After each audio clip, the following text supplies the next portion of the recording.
يا أيها الناس كلوا مما في الأرض حلالا طيبا ولا تتبعوا خطوات الشيطان إنه لكم عدو مبين. اے خلق له هغه شیانو نه چې په مځکه کښې دي حلال پاک خورئ او د شیطان د قدمینې پیروي مه کوئ یقینا هغه د تاسو ښکاره دشمن دی. إنما يأمركم بالسوء والفحشاء وأن تقولوا على الله ما لا تعلمون. یقینا همدا خبره ده چې هغه شیطان تاسو ته د بدۍ او بې حیایۍ حکم کوي او دا چې تاسو په الله تعالی باندې هغه خبرې وتړئ چې تاسو پرې نه پوهېږئ. وإذا قيل لهم اتبعوا ما أنزل الله قالوا بل نتبع ما ألفينا عليه آباءنا أولو كان آباؤهم لا يعقلون شيئا ولا يهتدون.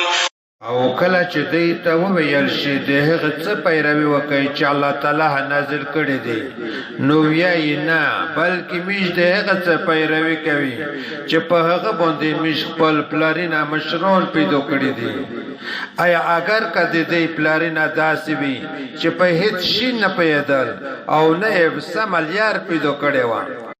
ومثل الذين كفروا كمثل الذي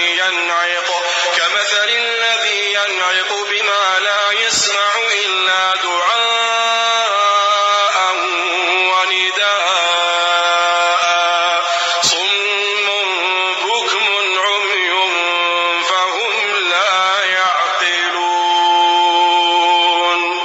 د هغه کسانو مثال چې کفر یې کړی دی د هغه کس په شان دی چې هغه څارویو ته ځناورو ته نورې وهي چې نه اوروي مګر صرف تش بلنه او غږ دوی کوڼه دي ګونګیان دي ړانده دي نو دوی هېڅ نه پوهېږي.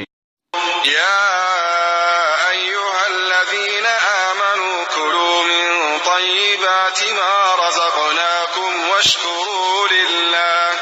واشكروا لله إن كنتم إياه تعبدون.